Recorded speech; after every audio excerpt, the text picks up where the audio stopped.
Welcome to On the Beat, everyone. I'm Troy Thompson. Joining me in the studio today is Dr. Ricky Johnston of the Gastroenterology Associates of Columbus. And everyone, talking about diarrhea. Welcome to the show, my friend. Thank you. You give me some great topics to talk about, don't you? This is what we do in the GI world. This is what you do for part of your job. All right. How do you define the diarrhea issue? Right. Well, I think it's important to establish that because diarrhea means different things to different people. It does? Yeah. I mean, people interpret things differently. So let's start off with what's normal. I tell people, whether it's constipation or diarrhea, normal can be 3 times a day to 3 times per week.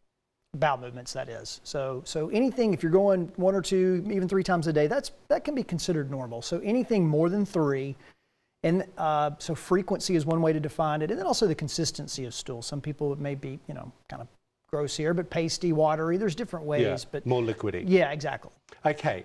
When does one see a provider if you seem to think you have an ongoing issue with diarrhea? Because you might just have diarrhea from something you eat. Exactly, and I think that's the key thing. I know if I eat something fatty and I'm not used to that, that causes issues. Right, yeah, and everybody's bodies are different, respond differently to different foods. So certainly triggers like that may cause an episode or two. There's lots of stomach bugs that can be transient too. People all the time get, an illness that strikes them for a day or two and their symptoms go away. So I think for unless it's a real severe acute episode, if it's just a little bit for a day or two, that's not something we would see that often. But when people come to see us, it's generally more prolonged issues. Like a week? Yeah, a week or more. Or if you see blood, or if you're having, numerous bowel movements per day, that's when you would want to see us, or maybe even have to, check into the ER or see your primary care provider. What are some of the important causes or common issues? So there's a lot of things that can cause diarrhea. I mean, the list is innumerable, or not innumerable, but it's lengthy. So some of the main things that we see, though, irritable bowel can cause diarrhea. Certain kinds of infections, obviously, we just kind of touched on that, and some infections may be a little bit more persistent. C. diff or Clostridium difficile is something we see pretty commonly. I think we're going to devote a whole segment to that upcoming, so we won't get too deep in the woods on that. Certain medicines can cause diarrhea, and then things with our body, lactose intolerance, for instance. Some people don't realize that they're not able to digest lactose, which is the sugar in milk, and it sometimes can be as simple as eliminating dairy. Is that what that is? Yeah. I didn't know that. Well, generally people lose the ability to digest dairy as we get older. That's just the way we all are. Yeah. In some people it's a little bit more pronounced and symptomatic than in others, but generally that's how people are.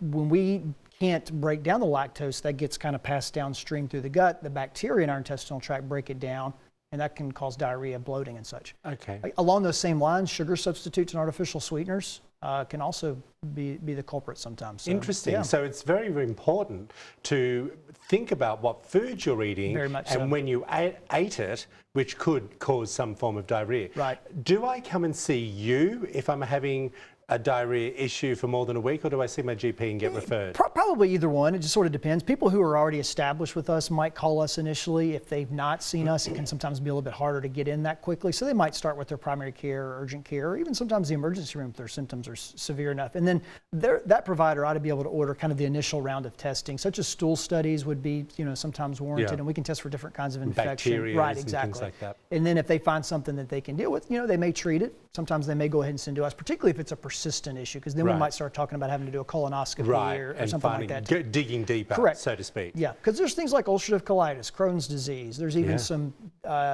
class of conditions called microscopic colitis, which certain medicines can cause, and that would be something we would only be able to diagnose with a colonoscopy. Okay, but treatments before we get to those colonoscopies, is charcoal, there's that conversation that you go and have a charcoal pill. Maybe. I'm not so familiar with that one, but it sort of depends on what the issues are. So obviously if it's infectious, sometimes we'll treat with antibiotics.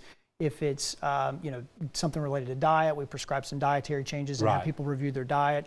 If it's things like ulcerative colitis or Crohn's disease, there's a whole different class of medicines for that. So it kind of depends. Thank you. If you want to find out more information, there it all is up on the screen for you. Dr. Ricky Johnston of the Gastroenterology Associates of Columbus. Back after this short break.